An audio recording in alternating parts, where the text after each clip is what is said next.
అందరికీ praise lord Jesus. నా పేరు ప్రమోద్ పాల్. యేసుక్రీస్తు సాక్షులు అనే ప్రోగ్రాంకి మరొకసారి మీకు ఆహ్వానం తెలుపుతున్నాను.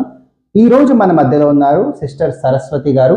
ఆవిడ హిందూ కుటుంబంలో పుట్టి విగ్రహారాధన చేస్తూ మరి ఎంతో నిష్టగా ప్రతి కార్తీక మాసంలో నోములు నోస్తూ, అలాగే ప్రతి సోమవారం వీరభద్రుడికి పూజలు చేస్తూ, అలాగే ప్రతి సోమవారం శివుడికి శివభక్తురాలుగా ఉండి శివుడికి పూజలు చేస్తూ, అలాగే ప్రతి శనివారం వెంకటేశ్వర స్వామి గుడికి వెళ్ళి అక్కడ పూజలు పునస్కారాలు చేస్తూ, అలాగే ప్రతి గురువారం సాయిబాబా గుడికి వెళ్ళి అక్కడ పూజలు పునస్కారాలు చేస్తూ ఎంతో భక్తి శ్రద్ధలతో ఒక హిందువుగా తన విగ్రహారాధన చేస్తూ ఉండేది. అలాగే ప్రతి సంవత్సరము తీర్థయాత్రలకు వెళ్తూ అన్నవరము, తిరుపతి, లోవ తలుపులమ్మ తల్లికి అక్కడ వెళ్తూ అక్కడ పూజలు చేస్తూ మరి ఎంతో భక్తి శ్రద్ధలతో నిష్ఠతో పూజలు పునస్కారాలు చేస్తూ హిందూ కుటుంబంలో జీవిస్తున్న సిస్టర్ సరస్వతి గారు ఎలా యేసుక్రీస్తు ప్రభువుని నమ్ముకున్నారు, ఎలా యేసుక్రీస్తు ప్రభువు తన జీవితంలోకి వచ్చారు, ఎలా తాను ఈ విగ్రహారాధనంతా విడిచిపెట్టి యేసు ప్రభువే నిజదేవుడని తెలుసుకొని యేసు ప్రభువుకి తన జీవితాన్ని ఎలా సమర్పించారు, యేసుక్రీస్తు ప్రభువుని నమ్ముకున్న తర్వాత మరి తన జీవితంలో దేవుడు ఏమేమి మేలు చేశారు, ఈ యొక్క గొప్ప సాక్ష్యాన్ని మనందరము సరస్వతి గారి నోటితోనే విని మనందరం ఆత్మీయంగా బలపడి ఎంతో మందిని ఆత్మీయంగా బలపరుస్తూ యేసుక్రీస్తు నామాన్ని మహింపరుద్దాం. రండి. Praise lord. ప్రైజ్ దేవుడి వందనాలండి. అన్యుల కుటుంబంలోంచి వచ్చామండి. మేము చానాపతులము. మేము అంటే మా వాళ్ళందరూ నేతలు అయ్యి ఉండేవారు, కానీ మా నాన్నగారు అది ఉద్యోగం చేసేవారు. మా అమ్మగారింట్లో కూడా చాలా భయంకరమైన విగ్రహారాధనలండి. మా అమ్మగారు కూడా వీరభద్రుడు ఉండేవాడు, వాలేవారు, ఏమన్నా చెప్పాలంటే చెప్పేవారండి. మరి అటువంటి కుటుంబంలోంచి మరి నేను వచ్చి ఉన్నానండి. మరి మేమైతే తిరుపతి వెళ్ళేవాళ్ళం అండి సంవత్సరానికి ఒకసారి. మరి అన్నవరం వెళ్ళేవాళ్ళం అండి. తలుపులమ్మ లావలోకి వెళ్ళేవాళ్ళం. సాయిబాబా గుడి పూజలు ఎక్కువ చేసేవాళ్ళం అండి. మేము విగ్రహారాధనలు అంటే ఇంకా అలాగే లెక్క చాలా భయంకరంగా చేసేవాళ్ళం. అయితే మా పెద్ద బాబుకి 2 బాబులండి, 1.5 బాబు అండి, చిన్నపిల్లాడు. మేము అప్పటికే అంటే దేవుడు అంటే మాకు అసలు తెలియదండి, కానీ అక్కడక్కడ వినేవాళ్ళం. దేవుడు అంటే ఇష్టమైనా అంత ఉండేవాళ్ళం కాదండి. మరి మా ఇదిలో చాలామంది దేవుడిని నమ్ముకోండి అలాగే ఇలాగని చెప్పినా సరే అసలు మేము అలాగే చెప్తారు వాళ్ళు మార్చినందుకు చేస్తారో వద్దు, మన దేవుడు మనకే ఇది వద్దు అనేసి మా వారు అసలు ఒప్పుకుండేవారు కాదండి. మరి దేవుడైతే మరి మా మనవడికి ఇలాగ వాళ్ళ అమ్మగారి ఇంటికి వెళ్ళి వచ్చారండి. మరి వాళ్ళు వచ్చి మేము మేడ మీద బట్టలు ఆరేసాం. బట్టలు ఆరేస్తేనండి బాబు 1.5 బాబు మెట్లు ఎక్కి పైకి వచ్చేసాడు. మేము చూసుకోలేదండి. మేము బట్టలు తీసుకునేలాగా మాకు అక్కడ పైన మేడ మీద గులాబీ చెట్లు వేసారండి. ఆ చెట్టు మోడు బాబుకి ఆ జోళ్ళు బూట్ల అమ్మ కడిగి అక్కడ ఎట్టిందండి. ఆ బాబు బూట్లు తీస్తుండగా ఆ బాబుకి ఆ ప్రమాదం జరిగిందండి. గంటలు అయితే గుచ్చిపోయిందండి. గుచ్చిపోయి మరి చాలా సీరియస్ అయిందండి. మేము అలాగా హాస్పిటల్కి వెంటనే తీసుకెళ్తే అండి డాక్టర్ గారు అయితే మరి 3 రోజులు అరుకులు అవి ఇచ్చారండి. పిల్లోడైతే అసలు కళ్ళు ఇలా ఇప్పు చూసేవారు కాదండి. మరి 3 రోజులు కూడా చాలా నరకం వెళ్ళబోసాడండి బిడ్డ. తర్వాత మేము హాస్పిటల్ తీసుకెళ్ళామండి. హాస్పిటల్ తీసుకెళ్ళిన తర్వాత ఆయన అన్నాడండి, కన్ను పాసుకెళ్ళిపోయిందమ్మా, మీరు అర్జెంటుగా మీరు కాకినాడ కిరణ్ హాస్పిటల్కి తీసుకెళ్ళిపోమన్నారండి. మేము సరిగా మేము వెళ్ళే టైం 4 అయిందండి. అప్పుడు హాస్పిటల్ ఉండదంట. మాకు ఆ కంగారులో ఏమీ తెలియలేదు. బాబుని తీసుకొని మా కాళ్ళలో నేను మా వారు వెళ్ళామండి. వెళ్తే అక్కడ డాక్టర్ లేరండి. లేకపోతే అప్పుడు మాకు ఇంకేమీ తెలియలేదండి. కానీ మాకు ఏ దేవుడు జ్ఞాపకం రాలేదండి. అప్పుడు యేసుప్రభువే జ్ఞాపకం వచ్చారు. ఇంకా అక్కడే చిన్ని మెట్టు ఉంటండి. నాకు అసలు ప్రార్థన అంటే కూడా తెలియదండి. అలాగే అక్కడ మోకరించండి ప్రార్థన చేసుకున్న తర్వాత ఒక డాక్టర్ రౌండ్కి వచ్చారండి హాస్పిటల్లోకి. ఎవరాళ్ళు అని అడిగారండి. అడిగితే అంతకుముందు మేము ఈ నర్సుకి చెప్పుకున్న గురించి ఆవిడ చెప్పిందండి. ఇలాగంట పాపం చిన్న బాబు అండి ఇలాగ వచ్చారండి అంటే డాక్టర్ గారు అలా తిరిగి రమ్మన్నారండి. మేము తిరిగి వెళ్ళిన తర్వాత డాక్టర్ గారు అన్నారు, అమ్మ ఉదయం రండి, ఇప్పుడు కుదరదు, ఇప్పుడు ఎవరు ఇక్కడ ఉండకూడదమ్మా, ఉదయం రండి అన్నారు. మాది రామచంద్రపురం అండి, మా దూరం, మరి మాకు రానందుకు మళ్ళీ యాతన అయిపోద్ది, మాకు ఏదో రకంగా కొద్దిగా హెల్ప్ చేయమని మా కాళ్ళు అడిగిందండి. నా వల్ల ఏం కాదన్నారండి. మరి దేవుడు మరి మేము ప్రార్థన చేసుకున్నాం కదండి, దేవుడు మరి వాళ్ళ కడుపులో దూరేరో ఏటో మాకు తెలియదండి. మగవాళ్ళు ఉండకూడదమ్మా, మీ ఇద్దరికి రూమ్ ఇస్తాం, ఆ రూమ్లో ఉందిరు కానీ పిల్లడు బాధ చూడలేకపోయామండి. హాస్పిటల్లోనేనండి పక్కోళ్ళు పర్లేదమ్మా ఏం భయపడకో, నువ్వు ఏ దేవుని నమ్ముకున్నా సరే అమ్మా దేవుని ప్రార్థన చేసుకొని ఆవునోటం కోమట్లండి వాళ్ళు ఆపరేషన్ చేయించుకున్నందుకు వచ్చారు.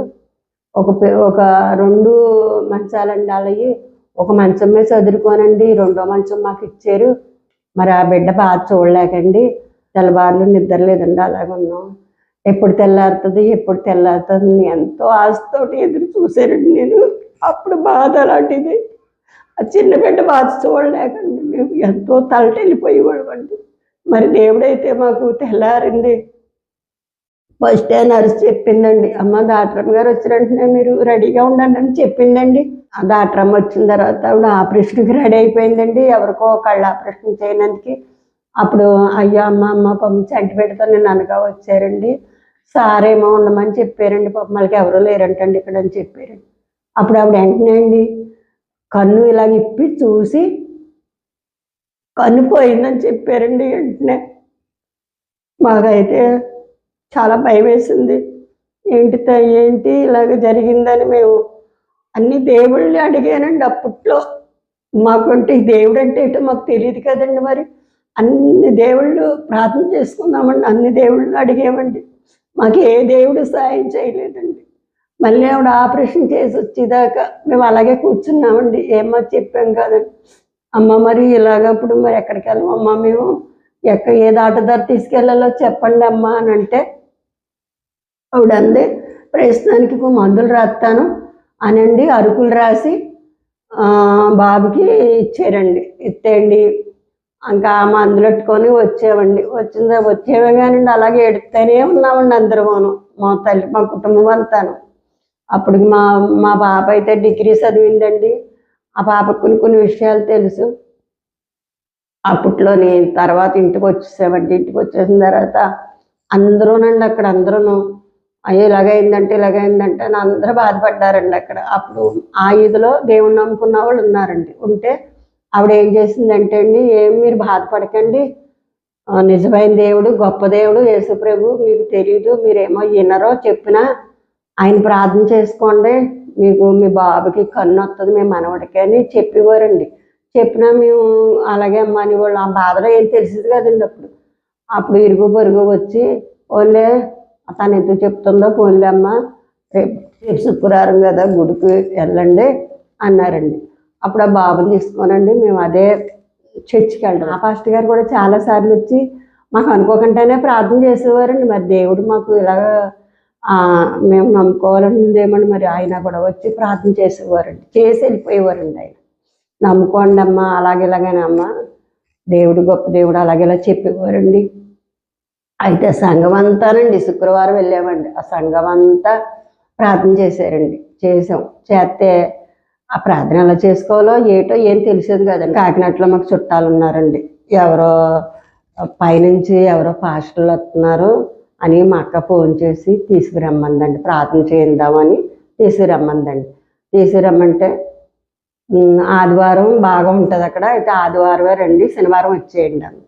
ఆదివారం ఈ గుళ్ళోకి వెళ్దామని అనుకున్నాం కదా, సరేలే ఇక్కడ ఆదివారం ఇక్కడ చూసుకొని మధ్యాహ్నం కాకినాడ వెళ్దాం అని మేము నిర్ణయించుకున్నామండి. అప్పుడు ఇక్కడ చూసుకోనండి ఈ గుళ్ళోకి వచ్చిన తర్వాత అందరూ ఈ బాబు కోసం కన్నీరుతో ఎంతో ఇదిగానండి ప్రార్థన చేశారండి. సంఘం అంతా ప్రార్థన చేశారండి.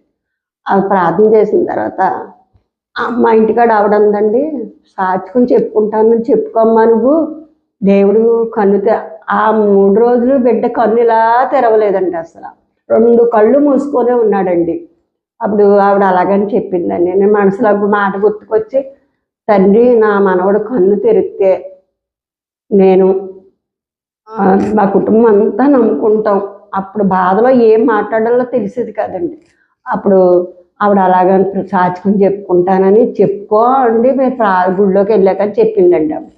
సరే అని ఇలాగ ప్రార్థనలు జరుగుతున్నాయి. ఇంకా ముగింపు అదే పాటలు అయిపోయిన తర్వాత ఆరాధన పాటలు ఆ ఆరాధనలోనండి మాకే భయంకరంగా అది ఒక మెరుపు కింద వచ్చిందండి గుళ్ళోని. వచ్చి మా పక్క ఆవిడ వేయించండి పరిశుద్ధాత్మ వచ్చండి నా ఒళ్ళో ఉన్న బిడ్డకి ముట్టిందండి. దేవుడు అంత కార్యం చేసాడండి అక్కడ. తర్వాత మేము సోమవారం మళ్ళీ మేము హాస్పిటల్కి వెళ్ళాలి. ఏం చాచుకుని చెప్పను, బాబు కళ్ళు ఇప్పలేదు, నేనేం చాచుకుని చెప్పనండి. నాలో నేనే అలాగే ఏడుస్తూ ఉన్నానండి. ఒక్కసారండి 2 కళ్ళు ఇప్పి మరి అలాగే చూశానండి పాస్టర్ గారు వంక మా వంకను. దేవుడికి నాయన దేవుడు అనేదానండి నాకు తెలియక. దేవుడు అంటే తెలియదు కదా, మరి యేసుప్రభు ఏంటో తెలియదు. అప్పుడు లేసండి నాకు అసలు ఎలా మాట్లాడాలో తెలియదండి. నేను పాస్టర్ గారు అది ఇచ్చారండి, మైక్ ఇచ్చారు. మైక్ ఇస్తే మాట్లాడడం భయం, వణుకొచ్చేసండి. అలాగే మాట్లాడాను. ఇలాగ మీరు అందరూ ప్రార్థన చేయండి అమ్మ ఈ బాబు కోసం. ఈ బాబుకి కన్నొస్తే మేము మా కుటుంబం అంతా ఈ సన్నిధిలోనే ఉంటారని నేను ఏమేమో మాట్లాడేశానంటండి. అప్పుడు సోమవారం మళ్ళీ మేము హాస్పిటల్ కాకినాడ తీసుకెళ్ళామండి, కిరణ్ హాస్పిటల్. కాకినాడ తీసుకెళ్ళిన తర్వాత చూసారండి. చూస్తే ఆవిడ చూసిందండి, కన్ను ఇలాగా తీసి చూసింది. మీరు ఎక్కడికన్నా తీసుకెళ్ళారా అని అడిగిందండి. మేమేం హాస్పిటల్కి తీసుకెళ్ళలేదండి, మీరు చూసిన తర్వాత మేము ఇలాగ చర్చికి వెళ్ళామండి అని చెప్పామండి. చెప్తే బాగానే ఉందమ్మా, అయితే కన్ను బాగానే ఉంది అనండి. ఆవిడే ఆశ్చర్యపోయిందండి. ఆ దేవుడు చేసిన మేలు ఆవిడే ఆశ్చర్యపోయింది. మీరు చర్చికి వెళ్ళారా, చర్చికి వెళ్తే కన్ను బాగైందా అని మాట్లాడిందండి ఆవిడ. నిజమని మేము ఏ హాస్పిటల్ తీసుకెళ్ళలేదండి, చర్చికి వెళ్ళామన్నామండి. అప్పుడు ఆవిడ మళ్ళీ అరుకులు అయ్యి రాసిందండి. ఇప్పుడు ఆ బాబుకి 18 ఏళ్ళు 19 ఉంటాయండి, 20 ఏళ్ళు దాకా ఉంటాయండి ఇప్పుడు ఆ బాబుకి. మరి సంవత్సరం నాడు బాబండి ఆ దెబ్బ తగి ఆ పిల్లడికి ఆ కన్ను అలా పోయి అప్పుడు మళ్ళీ వేరే కాకినాడ అన్నాం కదండి, ఎవరో పైనుంచి వస్తున్నారు అంటే ఏమో ఎవరు ప్రార్థన ఎలా ఉంటుందో అని మళ్ళీ మేము కాకినాడ వెళ్ళామండి ఆ బాబుని తీసుకొని. కాకినాడ వెళ్తే వాళ్ళందరూ ప్రార్థన చేశారండి. చేసి ఏం పర్లేదమ్మా, గొప్ప దేవుడు, నిజమైన దేవుడమ్మా, మీరు దేవుడిని నమ్ముకోండి, ఆ బాబు కోసం మీరు బాబు తప్పగా మీకు కన్ను ఇస్తాడని వాళ్ళు కూడా అక్కడ గట్టిగా చెప్పారండి. అప్పుడు మేము వచ్చేసిన తర్వాత అలాగండి ప్రతి వారం గుడికి వెళ్ళేవాళ్ళం, చేసేవాళ్ళం. 3వసారి వెళ్తే ఏం పర్లేదమ్మా, కన్ను బాగుపడ్డది అని చెప్పారండి. దేవుడికి మేము ఏమిచ్చినా రుణం తీర్చుకోలేమండి అసలు. ఆ దేవుడు ఆ మేలు చేసేట చిన్న బిడ్డ అండి, యవనస్తుడు, ఎంత అందగాడు బిడ్డ. ఏటినైనా ఈ లోపం వచ్చిందని 24 గంటలు కూలిపోతానే ఉండేవాడు. మా మా పెద్ద అబ్బాయి ఎట్టండి ఒకసారి ఇలాగే చెట్టు కాడి నుంచి వచ్చేస్తుంటే కరెంటు పోయిందంటండి. కరెంటు ముందు దేవుడు మాకు ఇంట్లో రావడం మాట నేను సాక్ష్యం చెప్తున్నానండి. ఆ మోటార్ సైకిల్ లైటింగు ఆ ఫోటోలైన చదువుకుంటున్నాడండి. చదువుకుంటుంటే యేసుప్రభు ఫోటో మీద మా అబ్బాయి లైటింగ్ పడ్డదంటండి. టక్కన అక్కడ ఆఫ్ చేసండి. అప్పుడు మాకు ఇదేం అవ్వలేదండి. అప్పుడు టక్కన మా అబ్బాయి ఆఫ్ చేసి ఆ ఫోటో కొనుక్కొచ్చాడండి. మా ఆయనగారు అన్నారు, ఇదేంటి ఈ ఫోటో కొనుక్కొచ్చేవేట్రా, దేవుడి ఫోటో మానేసి అని మా ఆయనగారు అన్నారు. ఏమో నాన్నగారండి, నాకు ఆ వెలుగులో ఏంటో నాకేదో టచ్ అయినట్టు అనిపించింది నాన్నగారు, అందుకని కొన్నానని చెప్పాడండి. అది మేకెట్టాడు. ఈ పిల్లోడు కొద్ది కన్ను అలాగున్నాండి. ఆ మంచం మీద పడుకొని ఆ బొమ్మలు అవి వేసేవాడు అండి, ఆడుకుంటాడని. అలాగే ఆడి ఏడుస్తూ కన్ను నీరు అలా కారిపోతానే ఉందండి, ఒళ్ళిపోయినట్టు అయిపోయిందండి కన్ను. అప్పుడు ఏంట్రా ఎవరితో మాట్లాడుతున్నావురా ఏట్రా అంటేని ఆ బాబు 1.5 ఏడాది బాబు అనివాడండి. ఇగో యేసు తాత గోడ మీద ఉంది కదా ఫోటో, ఆ తాత నాతో మాట్లాడుతున్నాడు అని అనివాడండి. ఇదేంటి ఇలాగ అంటున్నాడు ఏంటి అని మా కాళ్ళు వచ్చి అత్తయ్య గారండి ఇదేంటి ఇటు ఇలాగ అంటున్నాడు అని అన్నదండి. అన్నాక నేను వచ్చాను, ఏంటమ్మా బాబు ఏంట్రా అంటే తాత వచ్చాడు, అగో కర్రట్టుకొని వచ్చాడు తాత, నాకు అగో ఈ తాత అని చెయ్యటి చీపెట్టాడండి. చీపెడితే అప్పుడు ఆ దేవుడు నమ్ముకున్న ఆవిడ దగ్గరికి వెళ్ళి ఏంటి ఇలాగంటున్నాడు మా మనవడంటే, అయితే మీ మనవడికి దేవుడు కనపడినట్టున్నాడమ్మా, ఇంకైతే ఏ గొడవ లేదు, దేవుడితో మాట్లాడాడు అంటున్నావు కాబట్టి మరి ఆ బిడ్డకి స్వస్థ వస్తుంది, మీరు ఏం బెంగెట్టుకోకండి అని చెప్పారు. చెప్పిన తర్వాత మా అమ్మాయి అంటే మహా విగ్రహారాధనలు అండి. ఆ అమ్మాయి మా ఒగ్గాన ఒక అమ్మాయి, 2 అబ్బాయిలు. అయితే ఆ అమ్మాయి ఆశ్చర్యపోయిందండి. ఆ ఫస్ట్లోని నాకు ఇది తర్వాత నమ్ముకున్న తర్వాత ఫస్ట్లో దేవుడి సామాన్లు అయితే తోమనేదాన్ని నేను తోమననేదానండి. తోమనంటే ఎందుకు తోమదని పంతానికండి ఆ దేవుడి సామాన్లు తోవేదాకా ఊరుకుండేది కాదండి.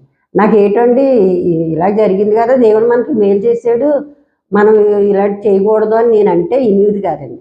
అప్పుడు ఆ బిడ్డ కూడానండి బాబుకి ఇలా జరిగాక మరి ఆ అమ్మాయి కూడా మారిందండి. మారిన తర్వాత అప్పుడు దేవుడు కన్నిచ్చాడండి. అమ్మయ్య తండ్రి, నా నిజమైన దేవుడు నాయన, మేము ఎంతవరకు తెలియక తండ్రి మేము ఏటేటో మరి పూజించాము తండ్రి ప్రభువా, నీకు వందనాలు బాబు అని మేము అప్పటి నుంచినండి గుడికి వెళ్ళడం మొదలెట్టామండి. మొదలెట్టిన తర్వాత పిల్లడికి కన్ను వచ్చింది కాబట్టి మళ్ళీ టెస్ట్లు అవి చేయించండి, అన్నీ బాగానే ఉన్నాయమ్మా, ఇంకేం పర్లేదు అని చెప్పారండి. అది చెప్పిన తర్వాత అప్పుడు మేము అలాగా ఇంకా పూజలు అయ్యి మొత్తం అన్నీ కంప్లీట్ మానేసామండి. పూజలు అయ్యి మానేసి ఈ మాకు దేవుడి మందిరం ఉండేదండి. ఆ దేవుడి మందిరం నిండా బోల్డ్ దేవుడి ఫోటోలు ఉండేయండి మా ఇంట్లో. అప్పుడు మందిరంలో ఫోటోలు అన్నీ తీసండి ఓ మూట కట్టేసి మేము పెద్ద కాల్లో పారీ కాల్లోని ఈ మూటలో మేము నోములు నోసేవాళ్ళం అండి. ప్రతి సంవత్సరం కార్తీక మాసంలో మేము నోములు నోసేవాళ్ళం, ఈశ్వరుడు పూజలు చేసేవాళ్ళు. అయితే మా వాళ్ళందరూ, మా చుట్టాలు, మా బంధువులు, మా వాళ్ళందరూ మమ్మల్ని ఈ దేవుణ్ణి నమ్ముకున్నామని ఏలేసినట్టు మాట్లాడి ఇలాగని చెప్తే ప్రతి సంవత్సరం మా వాళ్ళు వచ్చేవారు. నోముకి పిలుచుకుంటూ వాళ్ళం, మేము ఆ పండగని చేసుకుంటూ వాళ్ళం. అయితే ఇలాగంటే నోము ఈ సంవత్సరం నువ్వు వస్తా, లేదంటే ఏ అంటే వాళ్ళందరూ మమ్మల్ని తిట్టారండి. నువ్వు దేవుడు మీరు ఎదట్టి ఏదో దేవుడు నమ్ముకొని నోవులు మానేడు బట్టి అలా నోవులు అవి మానేస్తే మీకు కీళ్ళు అవి వస్తాయి, ఇంట్లో బాగోదు, అలా చేయకూడదు, ఎప్పటి నుంచో తాతల నాటి నుంచి వచ్చేది అని వాళ్ళు భయపించారండి. భయపించినా సరే ఒకటే నిర్ణయం తీసుకున్నామండి. మాకు నిజమైన దేవుడు దొరికాడు, ఆ గొడవంతా మాకు అనవసరం అని ఆ గుడ్డ తీసండి. ఆ గుడ్డలో ఫోటోలన్నీ మొత్తం ఇంట్లో ఎన్ని ఫోటోలు అయితే ఉన్నాయో అన్ని ఫోటోలు ఆ గుడ్డలో కట్టేసండి. ఈ నోము తోరణాలతో ఇంత ఇంత పెద్దది ఉండేదండి, ఇంత బుట్టలాగా. ఆ బుట్టలో తోరణాలు ఉండేయండి ఇన్ని సంవత్సరాలు చేసినవి. ఆ నోములతో ఆ బుట్ట ఇవి అన్నీ కట్టేసండి మా పెద్ద అబ్బాయి తీసుకెళ్ళి పెద్ద కాళ్ళలో పడేసేయండి. పడేసేసిన తర్వాత ఇంక మా ఇంట్లో ఏ ఫోటోలు లేవు. మా దేవుడు మాకు అంత మరి ఆ బిడ్డకి కన్ను ఇచ్చాడండి. తర్వాత మేము దేవుణ్ణి నమ్ముకుంటే పిల్లలకి పెళ్ళిళ్ళు అవ్వవు, అలాగే ఇలాగని చాలామంది మమ్మల్ని బెదిరించారు, అన్నారు కూడానండి. అంటే అవ్వకపోయినా పర్లేదు, నా మనవడికి కన్ను ఇచ్చాడు, నాకు అదే చాలని నేను అలాగే ఉండేది. పెద్ద అబ్బాయికి మామూలుగా అన్నుల పెళ్ళి అయిపోయిందండి, అప్పటికి ఇది జరగలేదు. తర్వాత మా రెండో అబ్బాయికి అండి మా అన్నయ్య గారి అమ్మాయినే చేసాం, దేవుడి పెళ్ళే చేసాం. మేము దేవుడి పెళ్ళి చేస్తేనే మీ అమ్మాయిని మేము చేసుకుంటామని మా అన్నయ్య గారి అమ్మాయి కన్నా మేము చెప్పామండి. మమ్మల్ని పెట్టండి ఇంత ఇంత గొప్ప కార్యం జరిగింది వాళ్ళు అని మమ్మల్ని పెట్టండి. వాళ్ళు దేవుణ్ణి నమ్ముకున్నారండి. వాళ్ళు దేవుణ్ణి నమ్ముకున్న తర్వాత అంటే అప్పుడు ఆ పిల్లని మా కోడలుగా చేసుకున్నామండి, దేవుడి పెళ్ళే చేసామండి. తర్వాత మా పాప డిగ్రీ చదివిందండి. డిగ్రీ చదివిన తర్వాత ఆ పాప కూడా సంబంధాలు వస్తే ఆ అమ్మాయి మీద పరిశుద్ధాత్మ వచ్చేదండి. ఏటేటో భాషలు మాట్లాడేదండి, ఏవేవో చేసేదండి. మాకేం అర్థమయ్యేది కాదు, ఏంటి పిల్లంటే ఇలా మాట్లాడుతుందని అనుకునేవాళ్ళు వాళ్ళు. అప్పుడు దేవుడు తనతో మాట్లాడుతున్నారని చెప్పారండి పాస్టర్ గారే. అప్పుడు చెప్పిన తర్వాత ఆ అమ్మాయి కూడానండి 4 సంవత్సరాలు విజయవాడ బైబిల్ ట్రైనింగ్కి వెళ్ళిందండి. ఆ పాప విగ్రహారాధన అండి బాగా, దుర్గమ్మ గుడి చుట్టేబులు, సాయిబాబా గుడి చుట్టేబులు తిరుగుతూ ఉంటుందండి మా పాప. మరి ఆ పాప కూడా మారిందండి. మరి ఆ అమ్మాయికి కూడా మేము పాస్టర్ గారిని ఇచ్చే పెళ్లి చేసాం రావులపాలెం. మరి వాళ్ళు సేవ చేసుకుంటున్నారు అక్కడ. మరి దేవుడైతే మాకు చాలా కార్యాలు చేశారు. ఎందుకంటారేమో మేము దేవుడిని నమ్ముకున్నాం, ఎలాంటి సంబంధాలు రావు మా పాపకి, అలాగే చాలా సంబంధాలు వచ్చాయండి. దేవుడిని నమ్ముకున్నామంటే ఇవ్వననివ్వరండి. అప్పుడు అలా కాదన్నప్పుడు మళ్ళీ మా పాస్టర్ గారండి, ఇంకొక పాస్టర్ గారు చెప్పి మా పాప ట్రైనింగ్ అయింది కదండి, అక్కడ ఈ సంబంధం అంటే వేరే సంబంధాలు చాలామంది వచ్చారండి. అందరూ రాజులు, కమ్మూరు, ట్రైనింగ్లో అన్న ఒక మంది ఉంటారు కదా, వాళ్ళు అన్ని సంబంధాలు వచ్చాయి. లేదండి మా క్యాస్టే చేస్తాం, వేరే క్యాస్ట్ చేయమండి అంటే ఇంకా అలాగ అనకూడదమ్మా, ఏ క్యాస్ట్ అయితే ఆ క్యాస్టే చేసుకోవాలండి. దేవుడు కూడా మా క్యాస్ట్నే మేము ప్రార్థన చేసుకుంటే మా క్యాస్టే అబ్బాయి అండి. మాకు హైదరాబాద్లో అబ్బాయి ట్రైనింగ్కి అది వెళ్ళాడు, మా పాప విజయవాడలో ట్రైనింగ్ చేసిందండి. అలాగే మా పాపకి పాస్టల్ ద్వారాగా సంబంధం కుదిరిందండి. చేసామండి. ఆ పాపకి 2 పిల్లలు, వాళ్ళు ఎప్పుడు రావులపాలెం సేవ చేసుకుంటున్నారు. దేవుడే వేళ మాకు ఏ లోటు లేదండి. దేవుడిని నమ్ముకున్నాక మేము బాగున్నామండి. అసలు ఫస్ట్లో అయితే మా ఆయన గారు కొద్దిగా తాగిపోరండి, మరి అయినా కూడానండి తాగుడది మానేశారు దేవుడిని నమ్ముకున్నాక. మరి ఎన్నిసార్లు ఎన్నన్నా మానేవారు కాదండి. దేవుడు అగ్గిలాటోడు బిడ్డ మీద ఇలాగ వచ్చాడు ఇవన్నీ ఆయన చూసండి. అప్పటి నుంచి మేము ఇప్పటికి గుడి అనేది మానవండి. ఎక్కడ ప్రార్థన అయినా వెళ్తామండి. దేవుడు గొప్ప దేవుడు. మరి దేవుడు దొరకడం అందరి తరం కాదండి, అందరికీ దొరకరండి అసలు. ఈ దేవుడు కొంతమంది తెలిసిన అజ్ఞానంలో పడిపోయి మళ్ళీ అలాగే వెళ్ళిపోతున్నారు కాదండి. ఈ దేవుడు గొప్ప దేవుడు అండి. మనం ఏదంటే అది కోరిది ఇస్తాడండి. మనం ఏమడిగినా చేసాడండి. నా కుటుంబంలో, నా విషయంలో, నా భర్త విషయంలో, నా బిడ్డల విషయంలో అన్నీ మరి అది అంతా అన్ని దేవుళ్ళు దీపారాధన చేసి కొబ్బరికాయలు కొట్టి అట్టుపళ్ళు పెట్టి ఇవన్నీ చేసి కన్నీరుతో ప్రార్థన చేసి కన్నీరుతో దండం పెట్టుకుంటే తండ్రి నా భర్త తాగుడు మానిపించు అని అన్ని దేవుళ్ళకినండి. దానివల్ల ఏ దేవుడు మానిపించలేదు. నిజమైన దేవుడు ఈ యేసుప్రభువే. మరి మాకు నా భర్తను మార్చారండి, మా కుటుంబం అంతా మార్చారు. మరి మాకు మా అల్లుడి గారు కూడా పాస్టర్ గారే వచ్చారండి. మరి దేవుడి కృప. మా పాస్టర్ గారు అనేవారండి, అమ్మ పాస్టర్ గారే రావాలా, ఎవరిని చేసుకోరా అనేవారు. మా పాప అనేదండి, దేవుడు అది కూడా వచ్చిన తర్వాత సంబంధం కుదిరాక మేము అందరం నల్లగా ఉన్నాడు అలాగే ఇలాగా అన్నామండి. అంటే దేవుడు మాట్లాడితే నాకు దేవుడు మళ్ళీ అయినే చూపిస్తే నేను అయినే చేసుకుంటానందండి మా పాప. అలాగే మళ్ళీ ఆ పాపకి ఆయన్నే చూపించారటండి దేవుడు. మరి మా దేవుడు మా అల్లుడి గారు చాలా మంచివారండి, విశ్వాసం ఎక్కువ. మరి వాళ్ళకి 2 మగపిల్లలండి. మా పెద్ద అబ్బాయికి 2 మగపిల్లలు, మా చిన్న అబ్బాయికి 2 మగపిల్లలండి. మా కుటుంబం దేవుడు ఎంతో దీవించి ఆశ్రయించి మరి ఏ రోగాలు ఏమొచ్చినా దేవుడి మీద ఆధారపడి మేము ఇంకా అవన్నీ అడుగుతామండి. ఏం అడిగినా ఏం చేసినా ఈ దేవుడిని నమ్ముకున్నాకండి ఏ హాస్పిటల్కి కానీ ఎక్కడికి కానీ ఎప్పుడు మేము వెళ్ళలేదండి. అంతకుముందు అన్నులుగా ఉన్నప్పుడు దేవుడు నమ్ముకున్న అత్తమాన హాస్పిటల్కే పరిగెట్టేవాడు అండి. ఈ దేవుడు కొత్త ప్రార్థనలు రాసుకొని అయ్యే కొత్త అలా చేసుకొని అలాగ ఉండేవాళ్ళం అండి. ఈ దేవుడు మరి గొప్ప దేవుడు అండి. మరి దేవుడిని ఎవ్వరూ అస్సలు విడిచిపెట్టే దేవుడు కాదండి. ఎవరినైనా ఆయన కనికరించే దేవుడు అండి. అందరూ నా బిడ్డలు అనుకుంటాడు ఆయన. మరి మా విషయంలో అయితే మరి ఆ దేవుడు అంత మరి మమ్మల్ని దీవించి ఆశ్రయించి నా బిడ్డకు పెళ్ళి అవ్వదేమో ముందు 2 మగపిల్లలకి చేస్తూ ఆడపిల్లని వదిలేసేమని అందరిని మాట్లాడేవారండి నన్ను. అంటే నన్ను నమ్ముకున్న దేవుడు గొప్ప దేవుడు, నా కూతురికి ఏదో సంబంధం దొరుకుతుంది చేసుకుంటాం అని అలాగే చెప్పొచ్చేదాన్ని. అలాగే అండి దేవుడు మరి దేవుడు బిడ్డనే ఇచ్చాడు మాకు. మరి మా కుటుంబంలో ఎన్నో మేలు చెప్పలేమండి. ఆ మేలు అన్ని మేలు జరిగాయండి. అన్నిట్లో కూడా దేవుడు ఇచ్చేసి మమ్మల్ని దీవించి ఆశ్రయించి మాకు ఆరోగ్యాలు ఇచ్చి మాకు ఎంతగానో బలంగా మాకు అన్నిట్లో కూడా ఆయన ముందు నడిచి మమ్మల్ని ఎలకనని నడిపించాడండి. ఎన్నోసారి యాక్సిడెంట్లో కానీ వాటిలో వీటిలో కానీ ఎన్నో అవినండి ఇంత దెబ్బ తగలకంట నా బిడ్డల్ని మమ్మల్ని అందరినీ దేవుడు కాపాడ్డాడండి. మరి అలాగే నిజమైన దేవుడు కాబట్టి మీరు కూడా నా సాక్షి విన్నారు కానీ నా సాక్షి నేను ఎక్కడికి వెళ్ళినా చెప్తానండి. ఎందుకంటే పెద్ద పెద్ద సభల్లో కూడా నా సాక్షిని చెప్తానండి. ఎందుకంటే దేవుడు మనకు మేలు చేసాడు. మా సాక్షికి విని కూడా అండి ఎంతమందో మారినోళ్ళు కూడా ఉన్నారండి. ఆ బిడ్డకు కన్ను ఇచ్చాడట, ఇలాగంట అలాగంట అని చెప్పుకుంటున్నారు మా ముందే. మరి మా సాక్షికాన్ని బట్టి కూడా మరి ఎంతోమంది మారారండి. అలాగే మరి నిజమైన దేవుణ్ణి మరి మీరు తెలుసుకోవాలని ఎవరన్నా ఉంటే ఈ నిజమైన దేవుణ్ణి తెలుసుకోండి. మరి ఆ దేవుడు అంటే మీరు ఎంటించండి. మరి మేము అలాగే మాకు ఈ దేవుడు అంటే ఏంటో తెలీదు.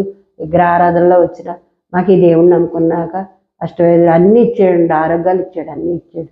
దయచేసి నా సాక్షికి విన్న వాళ్ళందరికీ మీరు దేవుడిని నమ్ముకోమని చెప్తున్నాను. ఈ శని సాక్షికి దేవుడికి వందనాలమ్మా. వందనాలండి. చక్కని సాక్ష్యాన్ని మాతో పంచుకున్నారు. మళ్ళీ కొన్ని ప్రశ్నలు అడుగుతాను. మీ పెద్ద కొడుకు వాళ్ళ 2వ కుమారుడికి కన్ను పోయింది కదా, కన్ను అది ముళ్ళు గుచ్చుకొని గులాబీ చెట్టు ముళ్ళు గుచ్చుకొని ఆ బాబుకి కన్ను పోయింది అన్నారండి. సో ఆ కన్ను పోవడం వల్ల మీరు ఎవరో ఇచ్చిన సలహాను బట్టి మీరు చర్చికి వెళ్ళి ప్రార్థన చేసుకుని అలా చేయడం వల్ల గొప్ప స్వస్థత మీరు పొందుకున్నారు. అవునండి బాబు. మరి ఆ కన్ను బాగవ్వడానికి మీరు పూజలు అవి ఇవి చేశారా? ఇంకేం చేయలేదండి. ఆ దేవుడినే మేము ప్రార్థన చేసుకోనండి. మా ఇంట్లో వాళ్ళు చర్చికి వెళ్ళక మునుపు చర్చి లేకముందు చాలా పూజలు చేసేవాడు.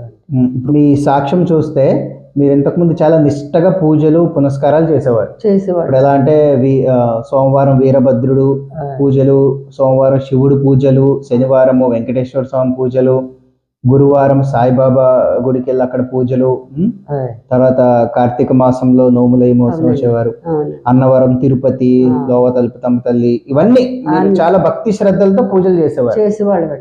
కానీ ఇప్పుడు ఎప్పుడైతే మీరు యేసు ప్రభుని అంగీకరించారో మరి మీ కుటుంబం నుంచి కానీ మీ చుట్టుపక్కల నుంచి కానీ ఏమైనా వ్యతిరేకతలు వచ్చాయా? ఆ మతం తీసుకున్నావు ఇవన్నీ వదిలేసి అని?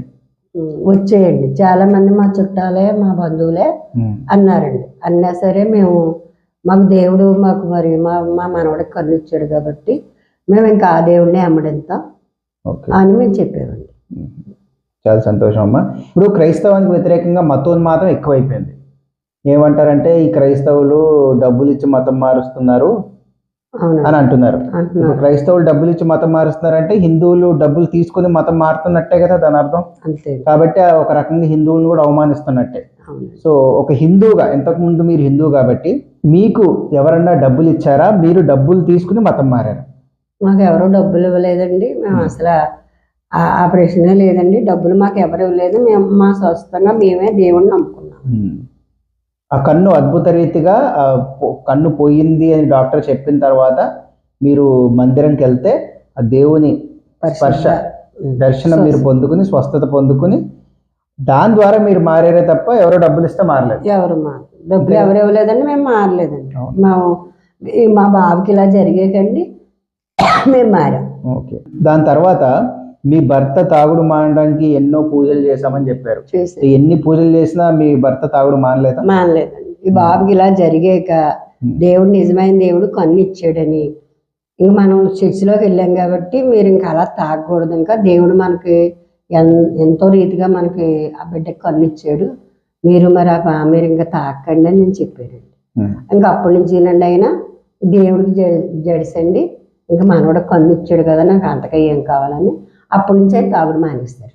ఓకే, చాలా సంతోషం. సో మీ అమ్మాయి కూడా మిమ్మల్ని ఆ దేవుడి బొమ్మలు దేవుడి కాడ సామాన్లు అయితే తోమకపోతే ఊరుకునేది కాదు, అంత దుర్గాదేవికి పూజ చేసి సాయిబాబాకి అంత నిష్టగల మీ అమ్మాయి కూడా అవునండి ఈ అద్భుతాన్ని చూసి తను కూడా మారింది. మీ ఇద్దరు కుమారులు కూడా మారారు. మా అమ్మాయి ఉద్యోగం వచ్చినా చేయలేదండి.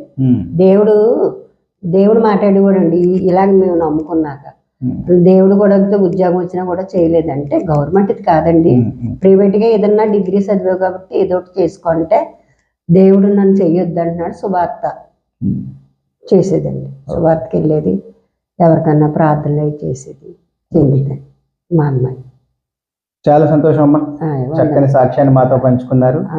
అలాగే మా ప్రశ్నలకు కూడా ఓపికగా సమాధానం ఇచ్చారు.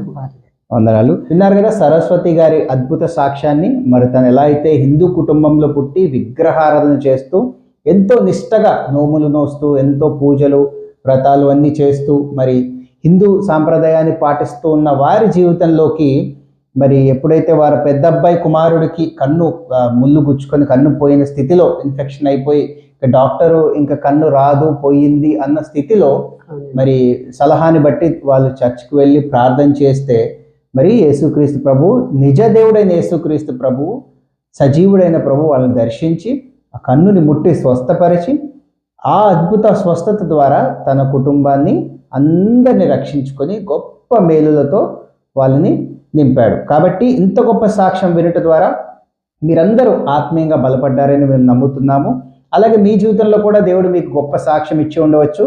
సో మీ సాక్ష్యాన్ని మీ హృదయంలోనే ఉంచుకొని మౌనముగా ఉండడానికి దేవుడు మీకు ఈ సాక్ష్యం ఇవ్వలేదు. కాబట్టి మీ సాక్ష్యం మాతో పంచుకోండి. మా ద్వారా వేల మంది మీ సాక్ష్యం విని దేవుని నామాన్ని మహింపరచలాగున మీ సాక్ష్యం ఒక కారణం కావాలని కోరుకుంటూ, అలాగే ఈ సాక్ష్యం ద్వారా మీరందరూ ఆత్మీయంగా బలపడ్డారని నమ్ముతూ, అలాగే ఎంతో మందిని ఆత్మీయంగా బలపరచడం ఈ సాక్ష్యాన్ని షేర్ చేయండి. యేసుక్రీస్తు నామాన్ని మహిమపరచండి. అందరికీ వందనాలు. Praise lord.